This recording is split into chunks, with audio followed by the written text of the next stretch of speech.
അത്താണി പെരിങ്ങണ്ടൂരിൽ ഓടിക്കൊണ്ടിരുന്ന സ്വകാര്യ കാർ കത്തിനശിച്ചു. കുന്നംകുളം സ്വദേശികളായ സഹോദരന്മാർ മെഡിക്കൽ കോളേജിൽ ഡോക്ടറെ കാണാനായി വരുന്നതിനിടയിലായിരുന്നു അപകടം. ഷോർട്ട് സർക്യൂട്ട് മൂലമാണ് തീപിടുത്തമുണ്ടായതെന്നാണ് കരുതുന്നത്. കുന്നംകുളം സ്വദേശിയായ കോലഴിപ്പറമ്പിൽ വീട്ടിൽ 34 വയസ്സുള്ള അഖിലും സഹോദരിയും സഞ്ചരിച്ചിരുന്ന കാറാണ് കത്തിനശിച്ചത്. സഹോദരിയെ ആശുപത്രിയിൽ കാണിക്കാനായി വരികയായിരുന്നു. പെരിങ്ങണ്ടൂരിലെത്തിയ സമയത്ത് കാറിൽ നിന്ന് പുക ഉയരുന്നത് കണ്ട അഖിലും സഹോദരിയും കാറിൽ നിന്ന് ഇറങ്ങിയതിനാൽ പൊള്ളലേൽക്കാതെ രക്ഷപ്പെട്ടു.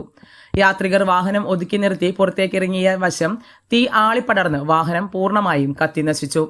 വടക്കാഞ്ചേരിയിൽ നിന്നും അഗ്നിശമന സേന സ്റ്റേഷൻ ഓഫീസർ ടി കെ നിതീഷിന്റെ നേതൃത്വത്തിൽ SFRO Kalesh SK, FROമാരായ Shindu EM, Sivaprasad CM, RG Vaishakh, DP Nitin Dev, ഹോംഗാർഡുമാരായ CS Ravi, PP Devasikutty എന്നിവർ ചേർന്ന് തീയണച്ചു.